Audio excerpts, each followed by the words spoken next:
welcome to a special ratings-killing edition of the Oddity Archive. I just never know when to quit, do I? Well, assuming you watch these things as they're released, you've had yourself a good 8 months or so to recover from the twin towers of torture that were Fallen Windows and Anything Can Happen. I promise, it finally starts resembling so-called correct music this time around. But best of all, I get to finally prove in this chapter that I'm not a complete shut-in, with tinfoil on the windows and mason jars full of my own toenail clippings. I don't do that. I promise.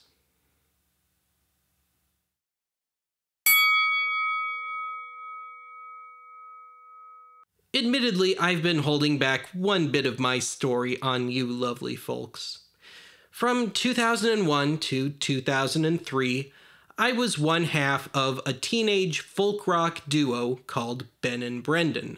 Or is it Brendan and Ben? I'm not going to dwell on this too long, largely because A, we haven't spoken in well over a decade, and B, I don't think Brendan looks back on this period too fondly. Anyway, Brendan, last name withheld, was a childhood friend who lived across the street from me. Even after his family moved away across town, we stayed in touch and started seeing each other again as teenagers.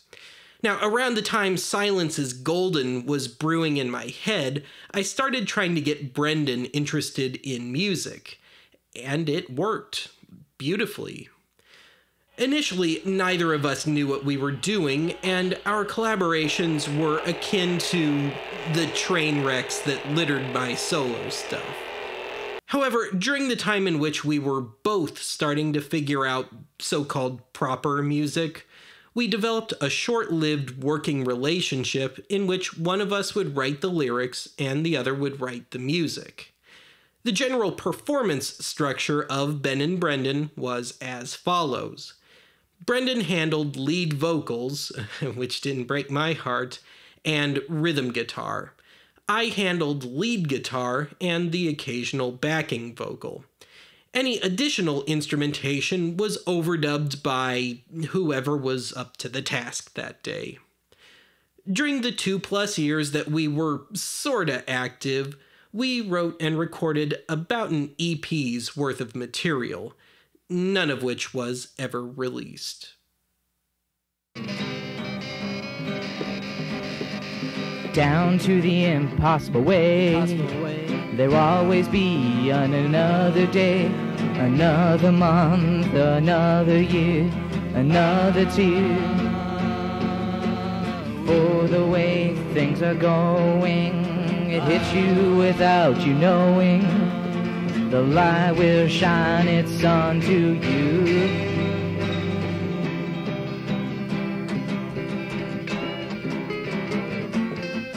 I guess you could say it was the stereotypical creative differences that led to the demise of Ben and Brendan. Brendan and Ben, take your pick. Now, around this time, it was roughly the commercial peak of what Todd in the Shadows so aptly refers to as wigwag music. White guy with acoustic guitar.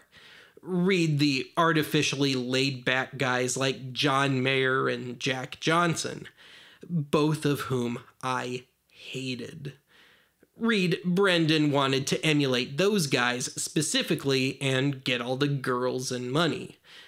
I, of course, being the hard-headed artiste, wanted to continue the more exploratory path that I was already heading down. While I held out hope that things would work themselves out, the writing was on the wall. Our last recording was done in November of 2003. My revised arrangement of a song we'd already recorded that summer, which this time Brendan only grudgingly participated in.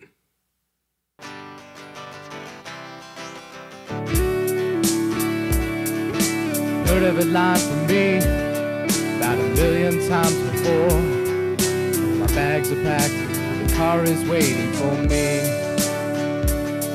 I'm bound for glory, I'm on my way, come hell or high water.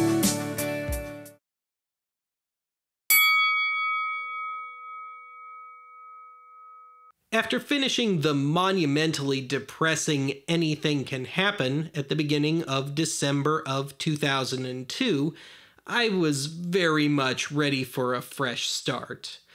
Before the year was out, I was back to writing and recording songs. At this point, all I wanted to do was to continue learning so-called proper music and to try and write better songs. As such, for the first time ever, there was no concept, no mandatory lyrics, and no forced genre exercises. Over the first 3 months of 2003, I half-heartedly issued a trio of singles online.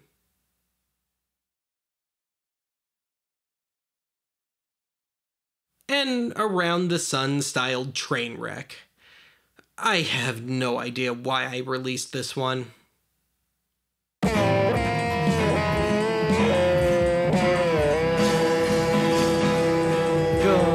away, don't wanna see you anymore. Go away, don't want your lies anymore. Time to start a new day, and I don't wanna waste my time anymore. Don't want your rise anymore, and I don't want your time anymore. If I wasn't railing against John Mayer, I was railing against teen pop idols like Britney Spears. Though I'd never heard any of Stan Freberg's classic pop parody/comedy sketch hybrids yet, that's exactly the style I stumbled upon here. The idea behind You Turn Me On Like a Light Bulb was to expose all those awful and artistically inferior musical posers for the frauds that they really were. I executed this concept via a mock recording session for a Britney Spears-esque pop idol, before all the processing that made such artists sound considerably less like Benny Boy just doing a bad falsetto. Of course, the punchline is that her sheer awfulness made all the equipment spaz out and caused the recording session to come to a premature and abrupt end.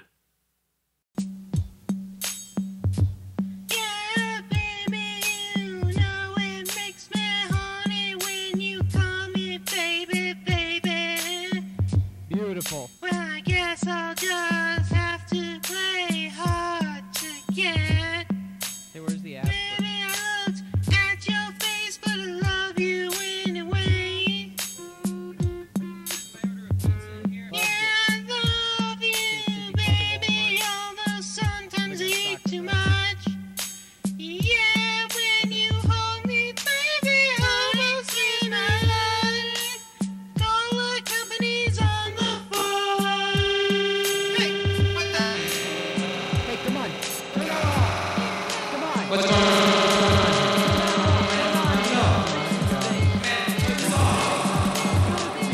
Amazingly, this song hit #1 on some website I posted the track to. Alas, I don't remember the name. Unfortunately, this site didn't let you sell copies, if you will, of your songs, meaning that I finally had a kind of viral hit that I couldn't cash in on.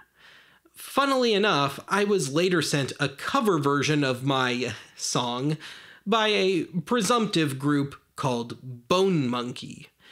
No idea if it's the same one that comes up in the Google search.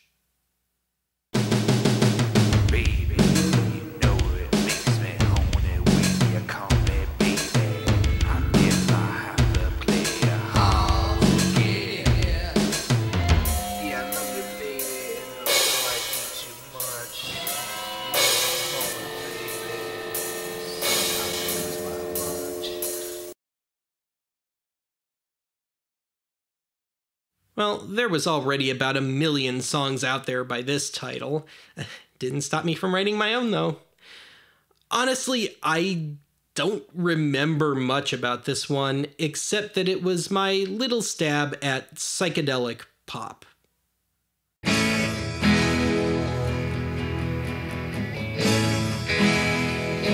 you meet me dancing on the water?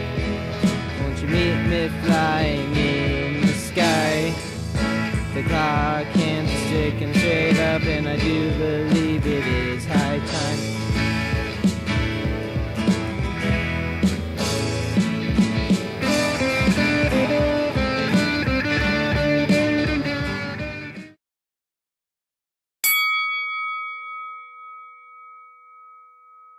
If you've ever looked around my Bandcamp page, benmanod.bandcamp.com, you've probably seen an operative term EP by the name of West of Elderbush Gulch. West of Elderbush Gulch was originally my 5th full-length LP, which I, in retrospect, rightly chickened out on releasing. Let's get to it.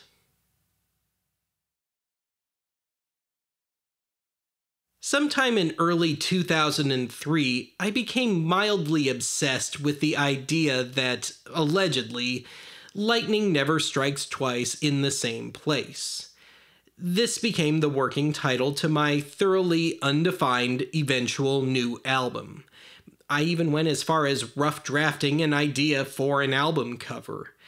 Had I been able to get away with it, the final cover would have been me, in silhouette, leaning up against the remains of a tree that had just been struck by lightning. I'm sure there's a metaphor in there somewhere. On the musical front, October 30th, 2003 proved to be one hell of a day. I had recently been to the original Twist and Shout, underground as it was known, in Denver and had raided the vinyl bargain bin. I bought a whole stack of albums, each for no more than $1 a piece. That day, I placed 3 of those albums on my turntable for the first time and experienced an awakening. Those albums were Todd Rundgren's Hermit of Mink Hollow, Linda Ronstadt's Silk Purse, and Laura Nero's New York Tendaberry. In one fell swoop, these albums made me finally realize that it was okay to be quirky, eclectic, and dynamic. I don't think it was any accident that this was also the day I completed work on my first usable new song.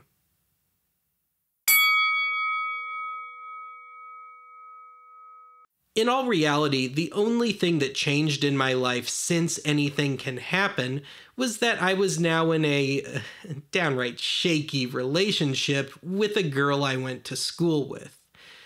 I won't go into detail. I'll just say that she wasn't exactly faithful.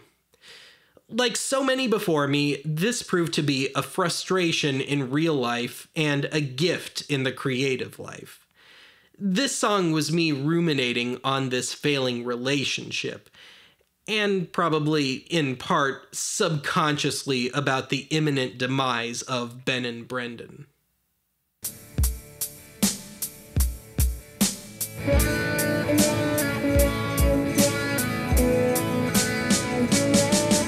I see you again yesterday?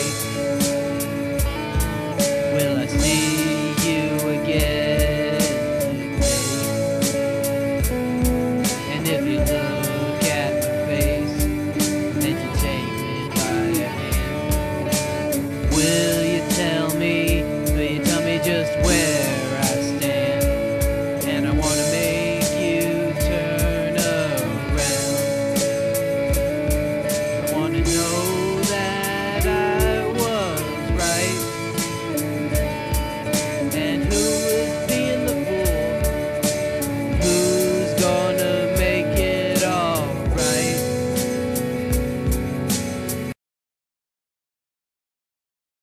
One of the few things I'd yet to attempt by this point was a big love ballad.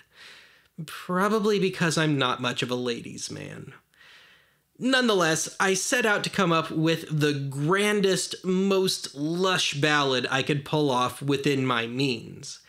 It's just a shame the lyrics didn't seem to add up to anything, and shame I wasn't up to the task vocally. I should also note that this was the point at which I started trying to periodically add things like reverb onto my recordings. The Tascam Porta 2 I was using had no onboard effects. As such, whenever I wanted any kind of effect, I wound up recording the parts wet, as it's known, by running a microphone through my guitar amp with whatever effect I wanted, usually via a Boss DD5 delay pedal.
Back in Volume 1, I discussed a track called The Battle of Elderbush Gulch from Silence is Golden.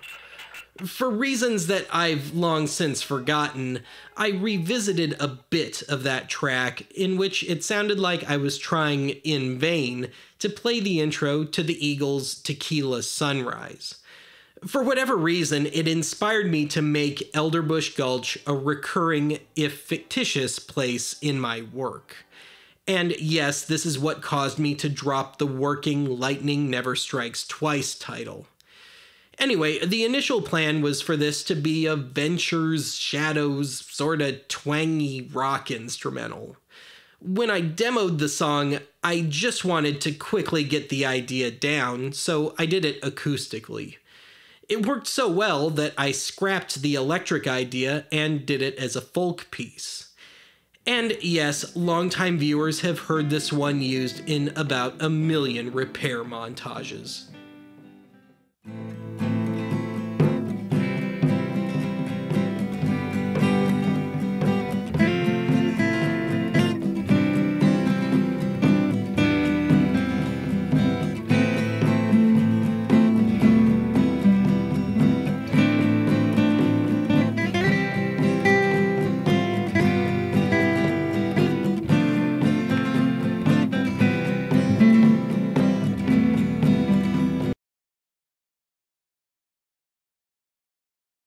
And here's the 3 big reasons why this album didn't get released. All 3 of these songs were attempts at writing songs that would hopefully have a shot at being recorded by other artists. They stink, and the music's a train wreck. Ick, ick, and ick. The line that separates me from you, and I can't help but feeling, but I can't help but feeling that I'm being used. And I can't help but feeling, but I can't help but feeling that it's all you. Love is so wonderful when it's new, but sometimes it just don't pull through. But this time, babe, it's gonna be different. I'll tell you what I'm gonna do. Well, if it's not love, I'll be the one to let you go. And if it's not love, I'll be the one to let you know. And I know things could always go on this way. We all have to accept the change, but we can't go on when things are changing once again.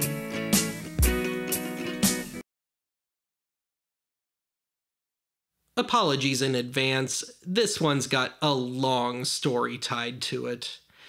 This song had already been kicking around for a while prior to recording it, partially because I didn't know what to do with it. I initially wanted this to be kind of a Tom Petty heartland rock sort of thing. Problem is, the song doesn't really follow any kind of structure. It just kind of happens.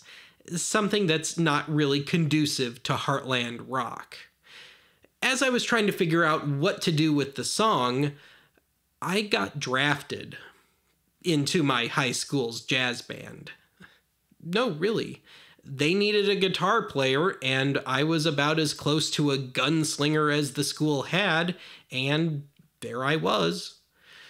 I only lasted for about a month before I split, during which time I usually just ditched our performances.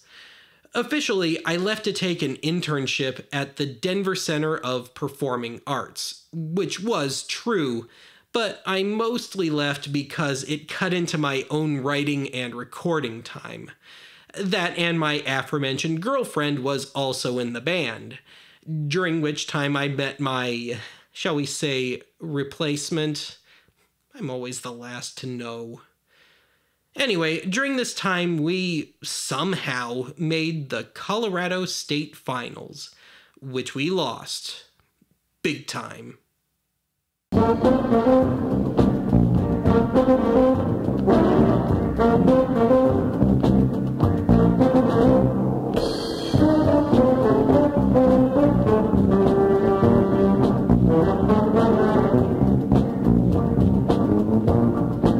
Upon learning that we were heading to the magic wonderland of Alamosa, Colorado for the state finals, my mission became clear. The opening line to Lightning Never Strikes Twice was, I was sitting all alone in a hotel room. Yeah, I needed to cut this sucker in a hotel room, which I did on Friday, February 6th, 2004. Despite the cramped vehicles, I was able to sneak in with my clothes, my Tascam, my Audio-Technica ST95 mic, a collapsible mic stand, and an XLR cable. I also took along my acoustic guitar, claiming it was necessary for rehearsal. That night, as my roommates, and really the entire band, minus myself, took a late-night swim in the hotel pool, I stayed in the room and quickly cut my song. Rhythm guitar and vocal live, and overdubbed lead guitar, all in one take each. I also, realizing that the right channel was kinda empty, decided to poke my microphone out the sliding glass door of the room and record 3 minutes worth of my bandmates wreaking havoc in the pool, which was just outside the door. I finished just in time for them to come back. By Monday morning, the song was mixed and in the can. I'm sitting all alone in a hotel room, right next door to the ice machine. I've been thinking about an old tune, about a rock and roll queen. But now I'm out on the road alone, singing all about how she'd be so nice. But deep in my heart I know lightning never strikes twice.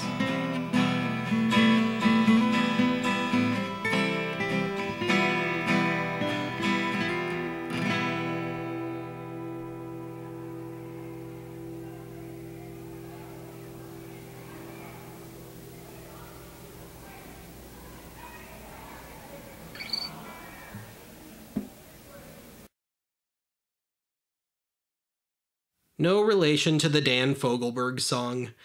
This was just another one of those, please cover my song sort of deals. And whenever you need somebody, you can always come to me. Maybe someday I'll come to you. You know that I won't run from you.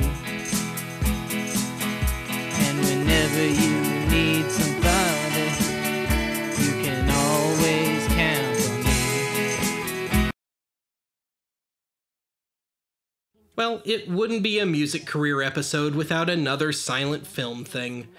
The big difference with this one was I was now 18 years old, and as such, finally able to participate in the Turner Classic Movies Young Film Composers Competition. I didn't make it past the initial round. The film DAzur for 2004 was the 1926 Greta Garbo vehicle, The Temptress. The scene is the one in which Garbo's character first arrives in Argentina.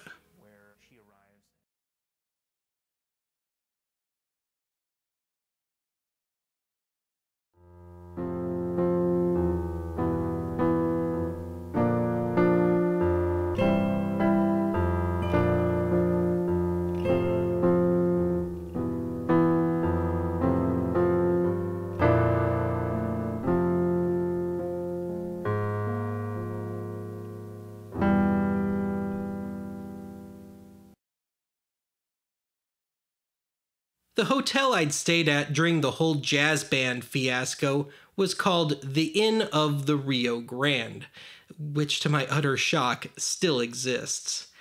Anyway, I'm pretty sure I at least started writing the lyrics on that trip. And I think I can safely say this was the point where I started developing a certain angst towards the whole music thing.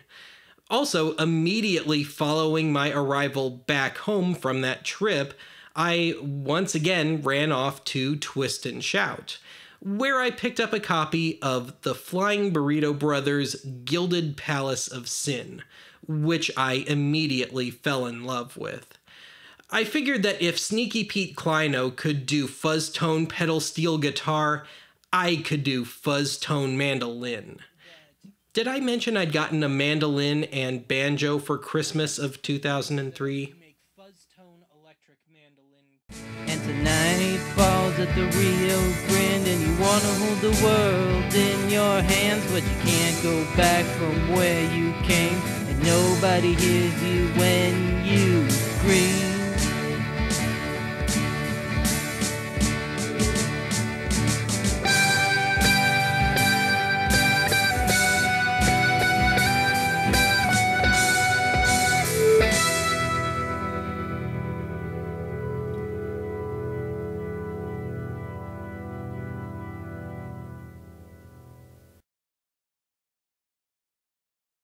One other bit of fallout from the jazz band thing was, when I was unceremoniously dumped, I wrote a heartfelt, if rather drippy, I love you and I miss you and I always will song to my ex. When all of your friends have gone home to their boxes, these open arms will still be waiting.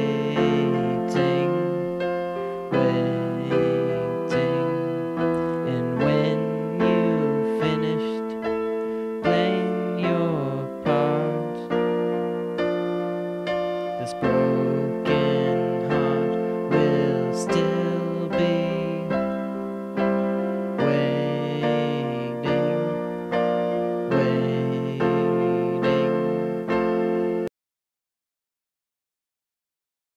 Even though I was too young to really grasp it at the time, for whatever reason, I really connected to John Hiatt's Bring the Family album. Hiatt had recently kicked his alcoholism, gotten, I think, remarried, and embraced fatherhood, and his songs reflected a very real, hard-won wisdom. I got it into my 18-year-old head that I'd just been through the ringer myself and tried to write something like one of those songs. Coupled with my looming high school graduation, I guess it seemed like a nice farewell. Having said that, I don't particularly like this one. I think it's kind of boring. There's a life that I've been living, always trying to pull through, and I see myself in this cracked review. Mirror don't always show what's true,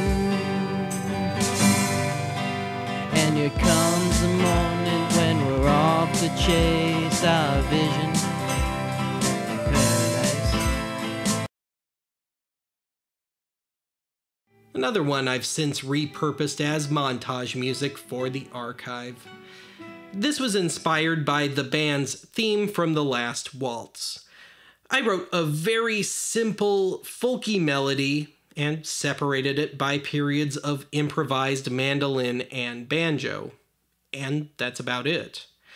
As soon as I came up with the basic tune, I knew it had to be the last song on the album. And just to hammer the point home, I decided to keep the tape rolling after I finished each individual track while I put aside my instruments and started packing up.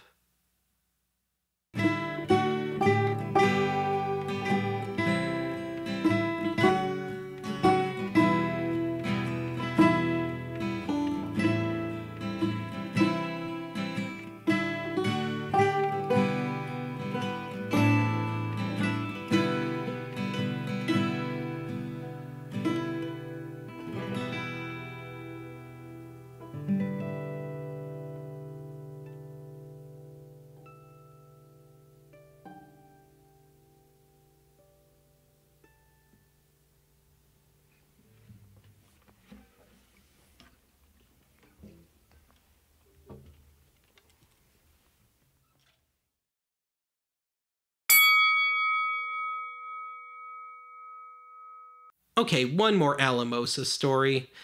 On that fateful trip, I took my Polaroid and a pack of film with me, which I failed to use in Alamosa. On the way home, we stopped for a bit at a truck stop just outside of Walsenburg, Colorado. I decided to stay in the van. I just wanted some peace. As everyone else was making a nuisance of themselves in the convenience store, I looked out the van window and saw the Rocky Mountains, lovely as ever, out in the distance, with a whole lot of ugly, dirty crap in the foreground. It hit me that this was Elderbush Gulch, an ugly little dump with beauty just out of reach. I quickly dug out my camera and shot off the entire pack of film.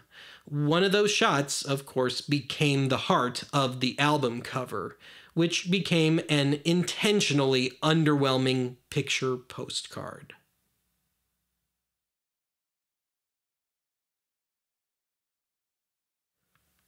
I completed West of Elderbush Gulch on May 15th, 2004, 2 weeks to the day before I graduated from high school. Now, I already knew I was going to be heading off to college in the fall, and I knew I was going to be doing something music-related there, and I knew that the stakes were probably going to be just a teeny bit higher than they had been. And, I just took one look at my hissy, clunky little homemade record and decided to shelve it. And as it turned out, my fears were not unfounded at all. So let me put it this way. My first semester of college, I had a classmate who got a record deal with Epic Records for his band. And that band was called The Fray.